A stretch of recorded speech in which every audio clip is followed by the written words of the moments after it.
लखनऊ गन्ना संस्थान में JC homoeopathic medical college and research centre द्वारा आयोजित कार्यक्रम में डॉक्टर अमित नायक ने बताया, होम्योपैथिक मेडिसिन लाइलाज गंभीर से गंभीर बीमारियों को ठीक करने पर कारगर हो रही है, जिसमें विभिन्न जनपदों से भारी संख्या में डॉक्टर उपस्थित रहे। लखनऊ से अशोक कुमार, एस न्यूज़ 24 की खबर। होमी विजन 2023 का ऑर्गेनाइजिंग सेक्रेटरी हूँ। देखिए, कभी कभी प्रोग्राम्स कई उद्देश्यों के लिए होते हैं, लेकिन इस प्रोग्राम का मुख्य उद्देश्य ये है कि जैसे आपने शीर्षक देखा होगा, evidence based homeopathic clinical practice and research.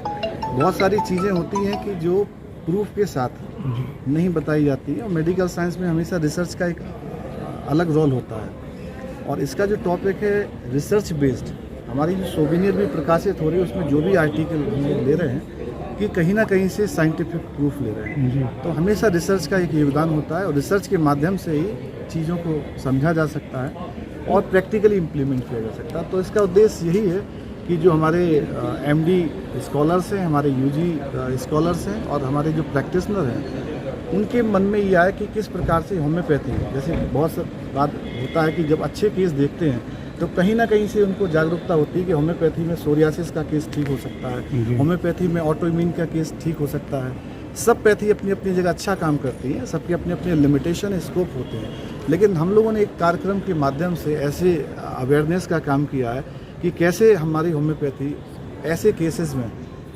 अच्छा कारगर होती है जो लाइलाज होते हैं। और हमने अपने स्पीकर्स, आपको जानकर बड़ी खुशी होगी कि हमने जो स्पीकर्स बुलाए हैं, एनआईएच के director professor doctor Subhash Singh sir को बुलाया है। एक स्पीकर हमारे doctor S Praveen Kumar sir हैं, जो हैदराबाद कॉलेज के रिटायर्ड प्रिंसिपल हैं। एक हमारे आयुष के डायरेक्टर दिल्ली के डॉक्टर वीरेंद्र शर्मा, जिनका प्रोग्राम कल होगा। और जाने माने homeopath doctors, lectures, reader, professors, तो सारे लोग आ रहे हैं। और बच्चे भी देख रहे होंगे, आप बड़ा उत्साह का माहौल है। बहुत सारी चीज़ों को ये, चूँकि मेरी ट्रस्ट का ये फर्स्ट प्रोग्राम था, तो बड़ी लाइबिलिटी थी कि हम किस प्रकार से प्रैक्टिकली इम्प्लीमेंट करें। कहीं ना कहीं परसेप्शन क्रिएट किया जा रहा है।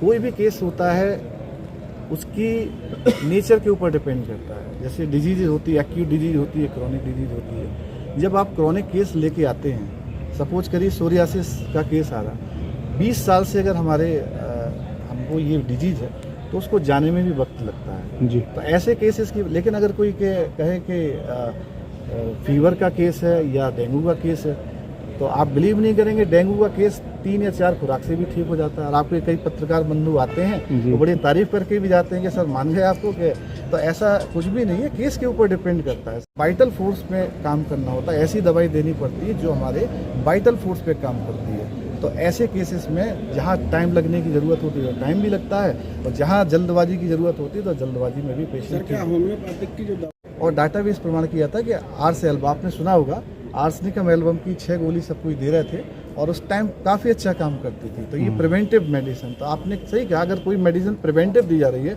तो कहीं ना कहीं हमारे इम्यून सिस्टम पे भी काम कर रही है।